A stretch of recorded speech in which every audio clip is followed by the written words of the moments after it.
कंधार विमान अपहरण कांड 1999 भाजपा सरकार।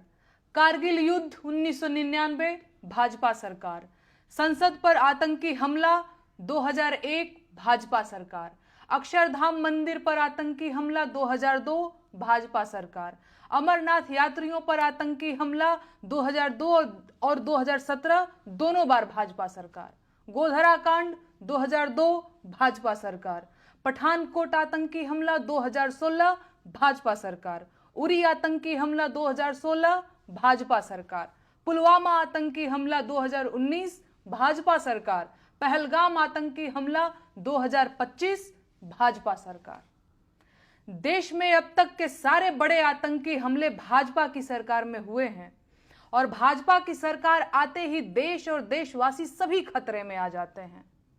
बिहार चुनाव करीब है और देश में जैसे ही चुनाव करीब आते हैं कहीं ना कहीं आतंकी हमला हो ही जाता है और युद्ध के बादल घिर जाते हैं।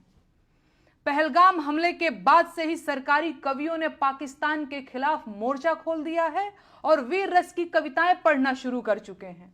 अब इन्हें पाकिस्तानियों के कटे हुए सिर चाहिए। ठीक है, तो कौन जाएगा पाकिस्तानियों के सिर काटने? ये कवि जाएंगे या भाजपा के नेता जाएंगे या अंधभक्तों के भगवान खुद पाकिस्तान जाएंगे सिर काटने? दरअसल इनमें से कोई नहीं जाएगा। अगर युद्ध हुआ तो देश के गरीब किसानों के बेटे जो फौज में सिपाही बनकर भर्ती हुए हैं वो आगे भेजे जाएंगे। वो गरीब किसान जिनका बैंक का कर्ज अभी तक सिर पर लदा हुआ है, जिनका ट्रैक्टर जब्त करने के लिए बैंक वाले रोज द्वार पर चक्कर लगाते हैं, उनके जवान बेटों को ये भाजपाई कवि युद्ध में भेजने की मांग कर रहे हैं। ये है इन धूर्त कवियों का कवि हृदय और नीयत। और नेताओं का क्या है? चुनाव जीतने के लिए युद्ध की घोषणा करनी पड़ी तो ये वो भी कर देंगे।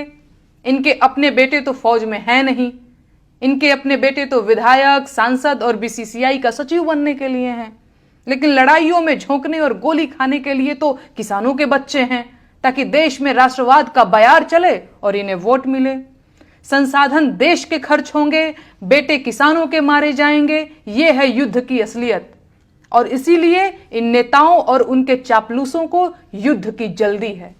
जब भी चुनाव करीब होते हैं और सरकारों की हालत खराब होती है तो पड़ोसी देशों से युद्ध और तकरार को चुनाव जीतने के लिए हुकुम के इक्के की तरह उपयोग किया जाता है।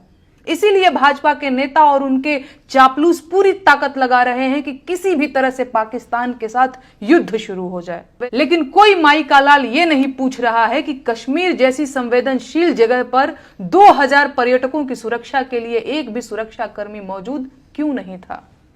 हमला आतंकियों ने किया है तो आतंकियों को चुन चुन कर मारिए, लेकिन आतंकियों को मारने की बजाय पाकिस्तान से युद्ध ठान लेना देश के हजारों सैनिकों की जान जोखिम में डालना है।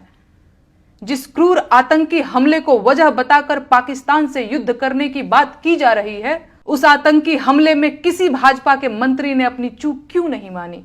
देश के गृह मंत्री ने अपना इस्तीफा क्यों नहीं लिखा?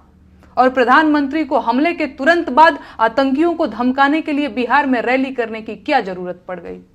ये सवाल मीडिया कभी नहीं पूछेगा और सरकार इन्हीं सवालों से मुंह छुपा रही है। इसीलिए अंधभक्त इन्हीं सवालों को पूछने पर मुझे धमकियां और गालियां दे रहे हैं।